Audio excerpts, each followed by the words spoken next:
Guys, we're going to have a great episode today. Before we get into that, I want to thank you guys, the listeners, for all the support that you get.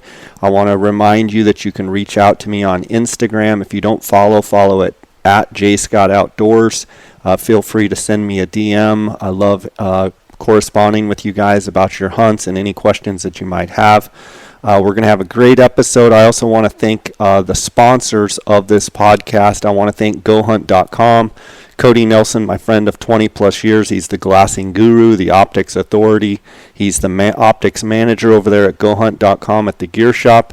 You can reach out directly for info or for sales at 702-847-8747. You can also email him at optics@gohunt.com.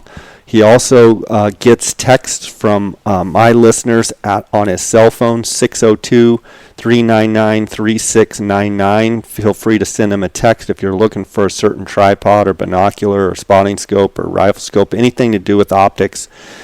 Give Cody Nelson a call or a text. I want to thank GoHunt.com also and remind you guys that the GoHunt maps, the mobile app mapping apps, are now available on iTunes and Android. They have real 3D. It's awesome 3D mapping on these mobile apps.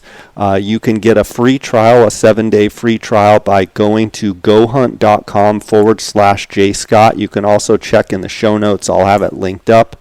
You get a 7-day free trial. That gives you access to everything in the Insider, as well as let you look at the mapping apps both on the desktop and on your phone. You can also sign up by going to gohunt.com and just use JScott, and that's going to save you $50. You're actually going to get a GoHunt gift card, $50 GoHunt gift card when you sign up. So go check it out. Also want to thank KUIU Ultralight Hunting. That's the gear that I wear on all of my hunts. Go to KUIU.com to order the gear right there that are direct-to-consumer model. So that's the only place you can get the gear, as well as phonescope.com. Use the JScott21 promo code and you're going to get a 10% discount. Guys, let's get right to this episode. And again, thanks for listening. Guys, welcome to the J. Scott Outdoors podcast. Today we've got our friend Pat McCarty of Shadow Valley Outfitters on the line. Pat, how you doing? Doing great, Jay. Thanks for having us on again, man. Yeah, looking forward to it. We've got, I believe, a February 8th deadline here coming up for the Arizona Elk and Antelope applications for the state of Arizona. Before we really dive into all of the ins and outs of some of the units and such, what are conditions as you see them right now on the ground? I think conditions are favorable. Last year, with that great monsoons that we had, and then we had some timely rains and snows, most of the stock tanks are still full. There's a grass crop that is still fantastic, so there's a lot of holdover feed. The bulls that we were taking and bucks that we were taking in the late season had a lot of fat on them. They look really healthy. A lot of the bulls that we were seeing while doing some late OTC hunts, they look fat and happy as well. It's been kind of a mild winter. We've had some timely storms, but nothing horrible, not too frigid. I'm really excited going into the spring with where conditions are at right now. How much do you think having that good monsoon will play into with holdover feed? Elk going into the winter with good feed on the ground. How much do you think that could translate if we had a wet spring into a really good 2022 fall? I think it has a tremendous impact. It's been a few years now since we've really seen this kind of holdover grass, and more importantly, like the amount of moisture that's in the ground right now. Typically, like the last 3 or 4 years, this time of year, you kick the dirt and it's just dust. But pretty much all over the state, we're getting ready to do some shed hunting and whatnot, and there's a lot of moisture in the ground, so I'm expecting a good green up going into the spring. So there's plenty of grass to get them to the spring, and then that initial green up in the spring when it warms up, I think that's going to be really good. I'm excited. I think that this is probably the best we've been like this to this point in the last 5 years. So you're saying like up until application time with the facts that we know going into, a early February deadline, you're thinking this is probably the best data that we've had to be able to make a decision in the last 5 years or so. I think so. I mean, we could always ask for more, but I mean, when you stack everything up, the amount of holdover grass, the amount of moisture in the ground, the water in all the tanks, and the condition of the bulls and bucks that we're seeing to this point, I'm more excited about where we're at to this point than I have been in the last 5 to 7 years. I think there should be no hesitancy for people with max bonus points, high bonus points, to hold out and not apply for some reason, thinking that the weather's we have good data to this point, and that's what we have to make decisions off of. So anybody that we're talking to that has a fair amount of bonus points, or just hesitant about the last couple of years, we're saying go apply, buy point guard, because it could turn off tomorrow. We could stop getting moisture again, but to this point it looks good. You need to apply. I want to start out asking you specifically about late rifle elk hunts. I'm going to start there, and then we'll work our way through archery and early rifle and some other hunts. But when it comes to late rifle elk hunts in Arizona, what are some of the top units that you guys kind of have your eye on? Yeah, so obviously the 23 hunt is fantastic. It typically, you're going to work if you're going over there. You're going to work, but you're going to have opportunity at big bulls. I think sometimes people underestimate how physical that hunt can be. So they think, hey, I've got a ton of points. I'm not going to catch the early rifle hunts, so I'm going to do that hunt. And then they expect to go over there and see great big bulls all over the place, when in reality, you really have to work to get in there. It's a physically demanding unit, and if you do your due diligence and you get in there and you put in the time and the effort, you can kill a really nice bull. But I don't want people to underestimate the physical demands of that hunt. As you know, Jay, it can be demanding. On the flip side of that, there's units like 8, 10. We really like those as well. The opportunity that's in there to get in there and find some really nice bulls on these lays exist, and you're going to work in a different fashion on those.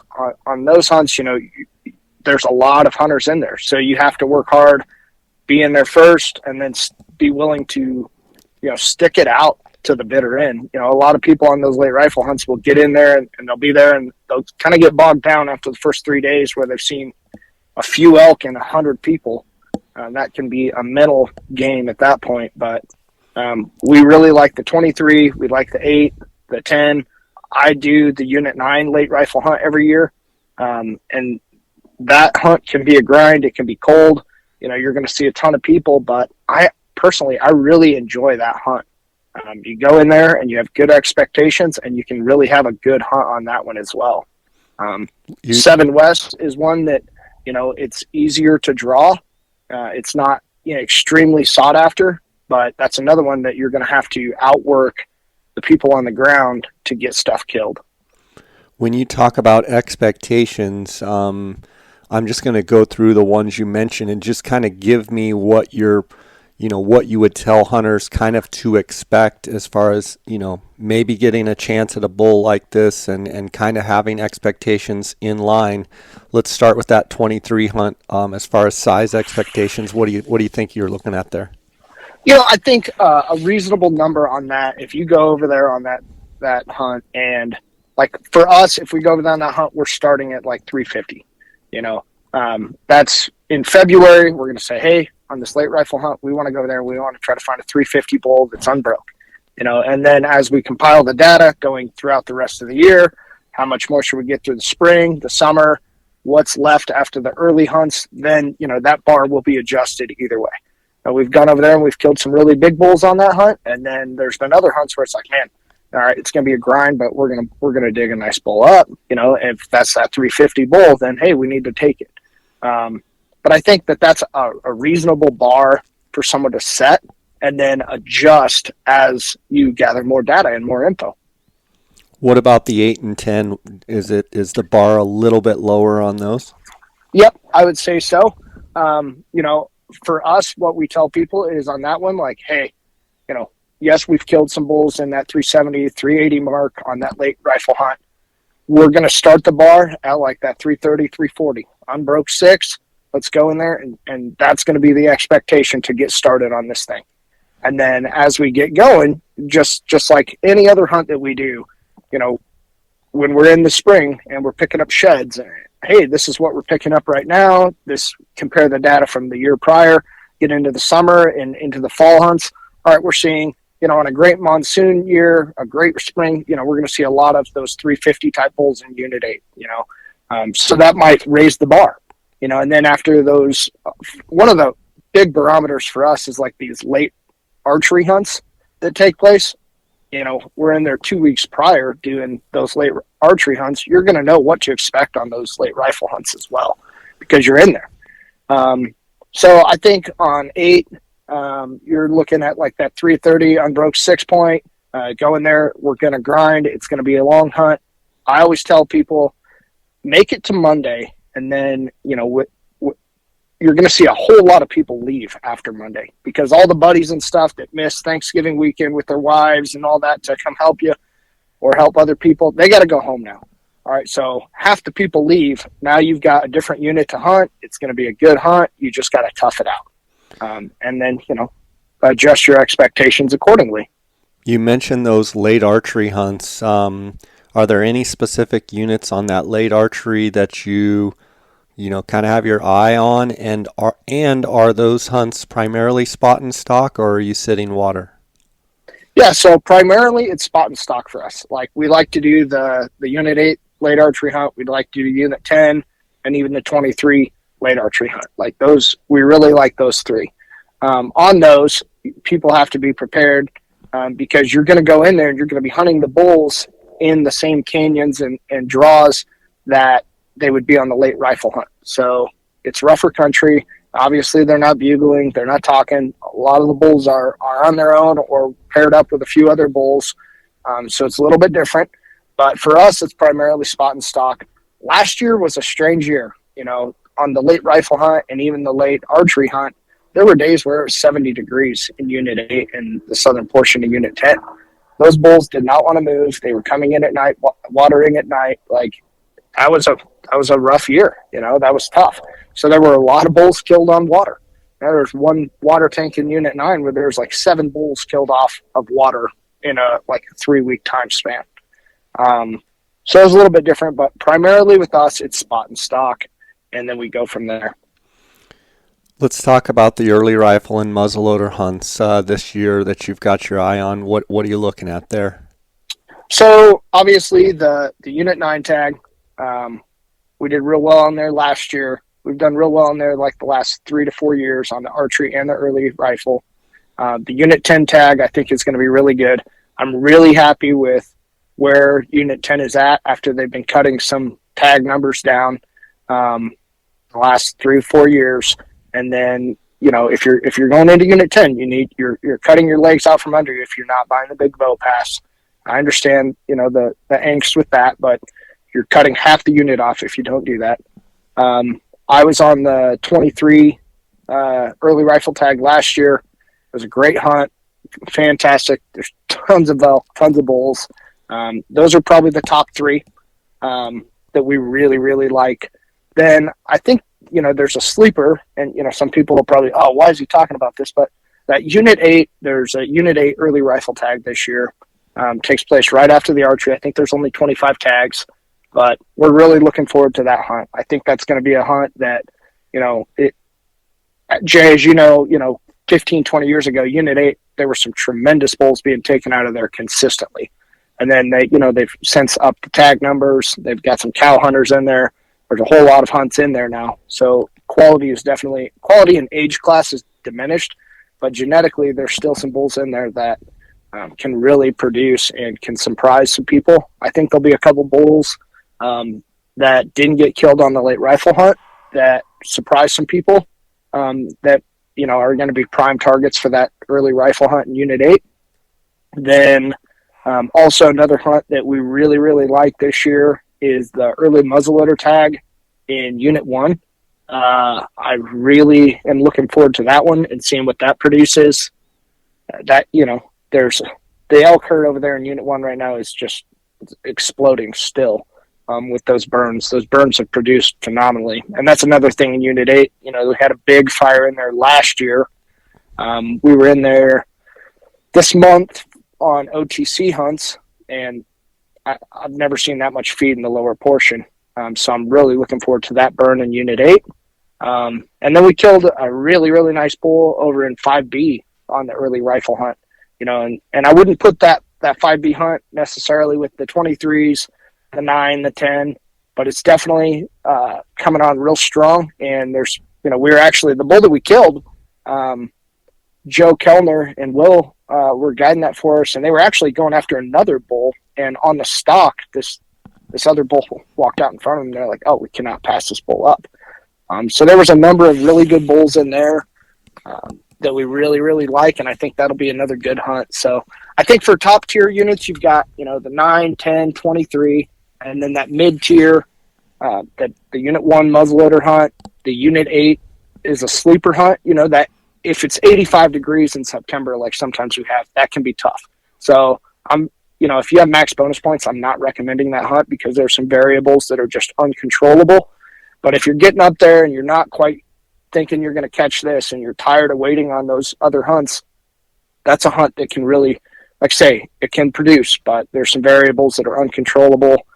And so you got 1 Muzzy, 8 as a sleeper, and then that 5B early rifle tag, which we really like also. All right, let's talk about the early archery hunts. And before we get into that, let's talk about the dates of September 9th through the 22nd and your thoughts with those dates. What comes to mind as far as archery hunting? It's a little early. I typically, if it was up to me, I wouldn't start that archery hunt until like the 15th, 16th, somewhere in there, like a week later is what I think is optimal. So it's a little bit early. I think that there's going to be some pre-rut stuff going on where bulls are going to be talking, and then they're going to shut down for a little bit. And typically, that happens every year, whether it's pre-rut and then they shut up and they make their big move and then they go and, really fire up, or if it's just pressure, everybody gets out there, starts pushing them around, and they get quiet. But I think the dates are going to have a little bit of a downside just because they are early. It's going to be hot. What do you think about the full moon on the 10th? So, basically the opener, the 9th and 10th and 11th, that opening weekend will be full moon. I think that's going to hurt it, don't you? I do. I 100% do, and that's another reason where I'm like, man, I just wish these dates were a little bit back. But on the back side of that hunt, it's going to be pretty dark. Don't you think it's going to make the early rifle and muzzleloader hunts really, really good because you'll be dealing with the dark moon? It's going to be phenomenal. They're going to be screaming. I really do. They're gonna be going nuts. So I'm extremely excited about those. But honestly, Jay, like last year on the early archery hunts across the state, they were screaming, and conditions were not favorable. There was a pretty good moon. It wasn't great, but they were. The elk were ripping.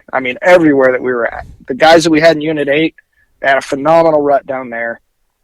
We had guys over in 7 East, and they had a fantastic hunt. 7 West was great. Us for Unit 9, we had a tremendous year in 9 with some giant bulls that we were able to harvest.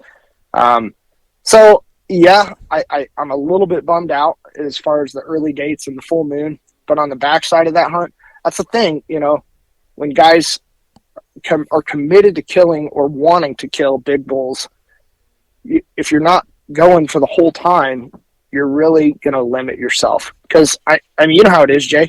When those bulls, when they get going, they first start going on that pre-rut, they're bugling, they're talking. Typically, they're by themselves. They're primed to get killed when they're like that. Sure.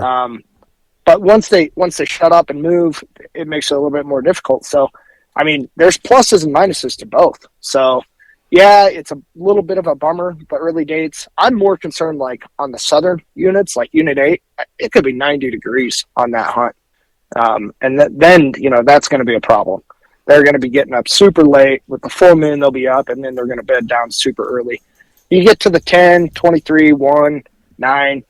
It's typically a little bit better anyways. So I'm not like overly concerned, but it's a bummer that it's so early. I'm not sure why the date is so early.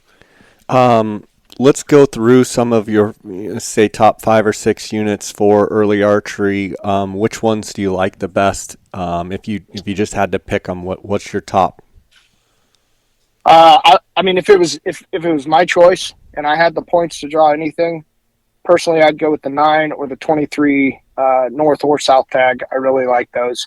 And then I put 10 right there as well.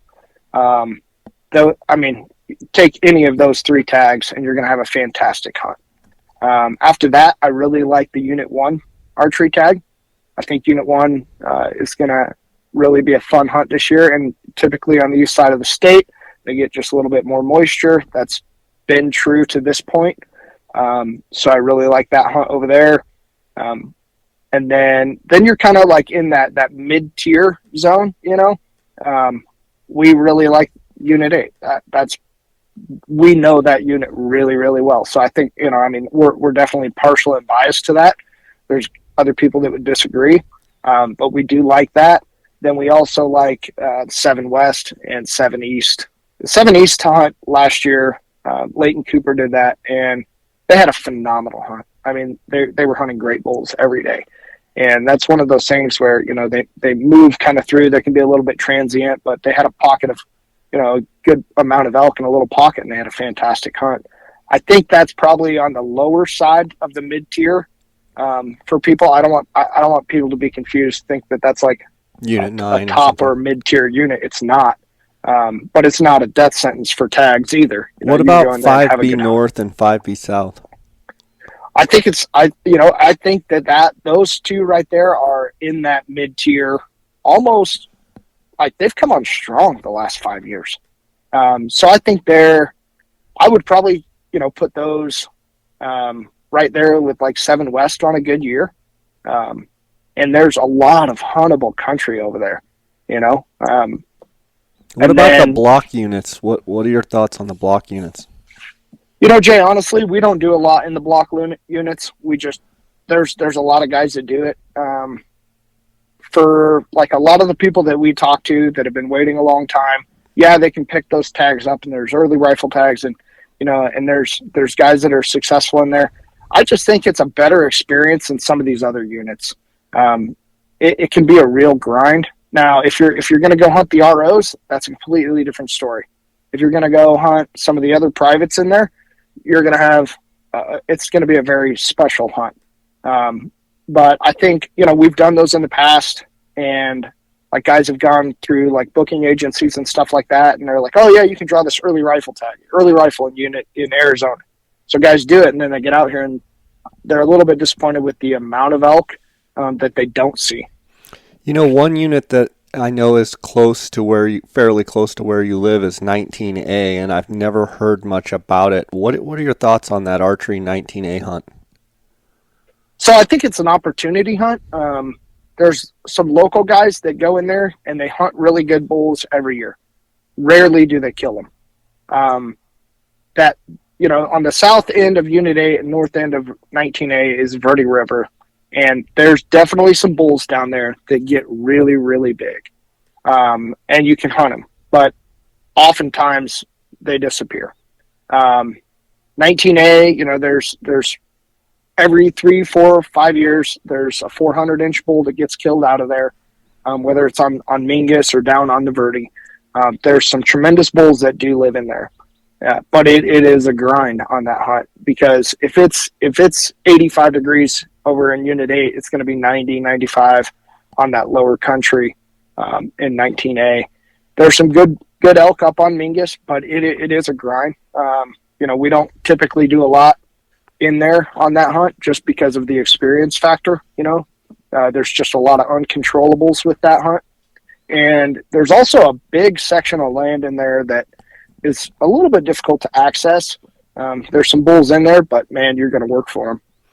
Let's transition over to antelope and talk about some of your favorite hunts on the antelope.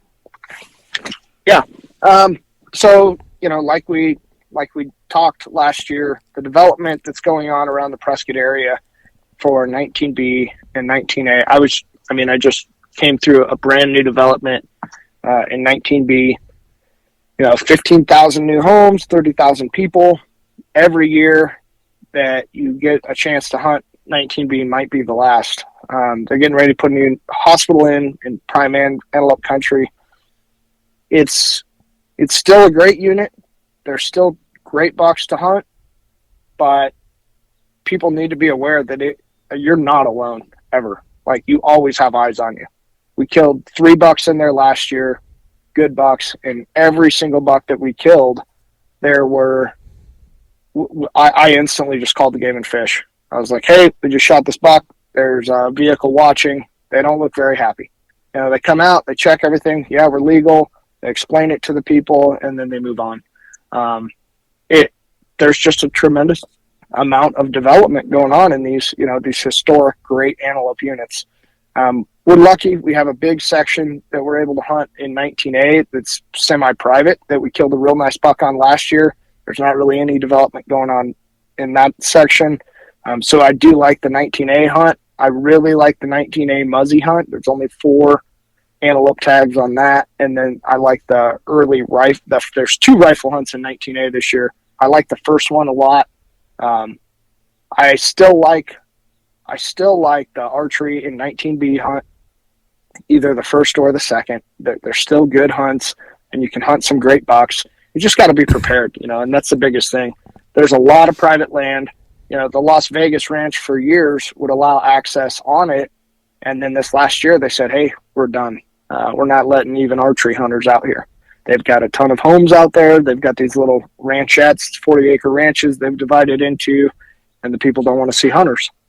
So that makes it tough, but there's still a significant amount of land that you can hunt. Beyond that, I really like the 5B tag. We had a really, really good buck in there last year. We had a hunter that had the tag, and he ended up point guarding because he ended up getting sick. Had a really, really awesome buck. He ended up not getting killed. So we're looking forward to going back over there this year. Unit 10's hard. I think the age class has really been kind of taken out on that hunt. We didn't do any. Well, we killed an archery buck in there last year, and that was a fun hunt. But we didn't do a rifle hunter in there last year at all. I like the 18A tag for rifle. I really think that's a good hunt. You're going to bounce around on some checkerboarded hunts or some checkerboarded land. But, I think if you take 19A, 19B, 18A, they're all kind of clumped together as far as what you can kill in there. You can go in there and hunt. I would start looking for 80-inch bucks. I think that's a good spot to start, and then adjust from there. Last year we were hunting, a buck that was I would say right around 84. We didn't really have a giant buck last year on those hunts, but I expect there to be a couple good bucks this year. And then that 5B hunt, that 5B rifle hunt is a good hunt. It's a special hunt. And I think that there's going to be a couple bucks. If they end up getting killed this year, they're going to be good bucks to see on the ground. I've got a question here from an Instagram follower. It says 16 points, antelope. I'm a resident. Buy a point, rifle only. Thanks. Explain to this particular listener or follower how just buying a point with 16 points. Talk through the logic when you hear something like that. Yeah, well, you're never going to catch max points. Right. I mean, if you've got 16 points, you're probably in your mid-30s at least, and you're 12 points behind max. So you are never going to catch up to the bonus point pass. So by just buying a point, like if you have personal stuff going on and you can't hunt, that's fine. But you need to be applying every year because your only chance of drawing is going to be in the random. So you need to apply because that's your only hope of ever drawing is in the random.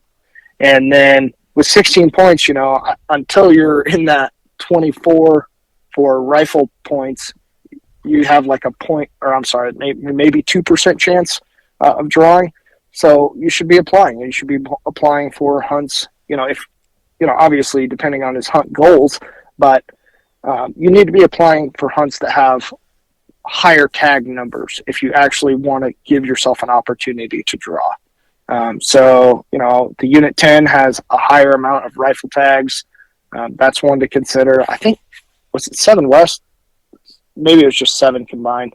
It had a fairly high number, 15 to 20 rifle tags.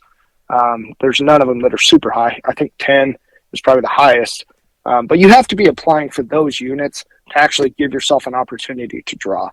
Right. You want to apply every year, but you want to make sure you apply for some of what we were talking about in the elk, of kind of mid-tier units to at least give yourself somewhat of a statistical chance. If you just apply for the top 3 units, likely it's very impossible for it to happen. Is that what you're saying? And that's exactly what I'm saying. And then one thing I want to add, Jay, is one thing that we've noticed the last couple of years is there's a lot of guys that rely on information from magazines or online and stuff like that, and they're kind of missing a little bit of information when they do that, because we really like 19B. We think there's an opportunity to go in there and kill 80-inch bucks, right? But guys are like, well, I've got 26 points, so I'm going to do the rifle hunt in 19B, and that's going to help me tremendously. No, please do not do that rifle hunt in 19B. You're going to go in there and you're going to be extremely disappointed, because the advancement in archery, and you have 2 archery hunts right before that, and then you have that muzzleloader hunt right before or right after the archery hunts. The amount of good bucks left at that point are slim. Unless you have a piece of private ground where no one else is hunting on those archery or the muzzleloader hunts, that 19B is kind of a trap hunt. That 19B rifle hunt is a trap. People assume it's good, but the last 5 years, the best bucks are killed on the archery and the muzzy, and then these guys that have a pile of points are definitely disappointed with drawing that tag. So that's one I would stay away from, is the 19B rifle hunt. So what you're saying is, on the face value, not everything is equal, meaning there's specific niche hunts that you might think are great, but they have 2 archery hunts right before it. Everything gets jostled around. A bunch of the best bucks get shot, and you're left holding the bag. What you're saying Absolutely. is, do your research and make sure that you're applying for hunts that are what you're looking for. What is the best way for hunters to reach out to you and get more information over some of this stuff we just talked about? Yeah, so there's several ways. They can call me direct. My number is 928-533-1903.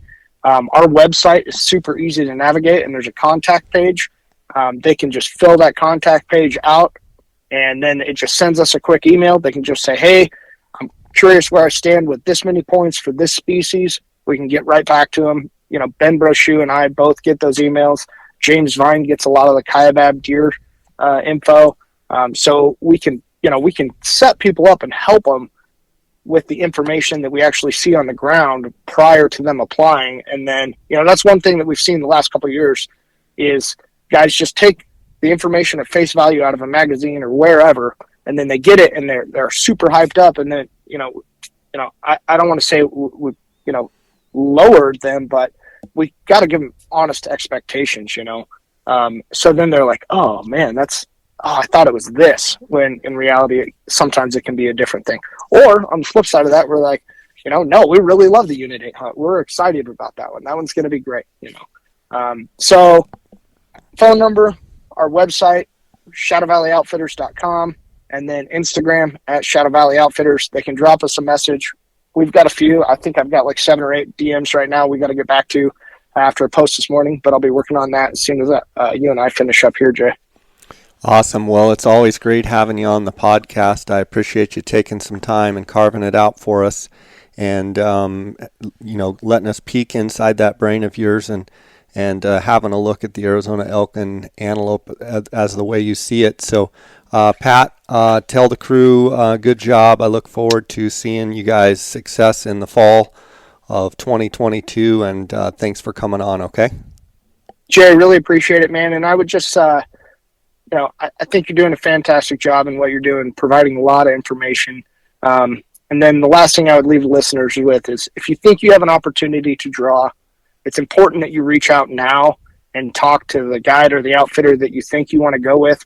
Then instead of waiting, you can check references now. You can do all the picture stuff. You can find out what they're doing now to get ready for the hunt in the coming year, whether it's shed hunting or glassing or whatever. But now's the time that guys should be talking to people, because once results come out, you're going to feel stressed, and you're going to be like, oh man, I just don't know what to do. I know if I don't book soon, I'm going to lose out on this guy or that guy or whatever the case is. Check references to find out who you're actually going to be hunting with now, rather than, after you find out you got that hit. So that's the last thing I would leave people with. Absolutely. That's good information. Right on. Pat McCarty, Shadow Valley Outfitters. Thank you, buddy. Thanks, Jay. Take care. God bless.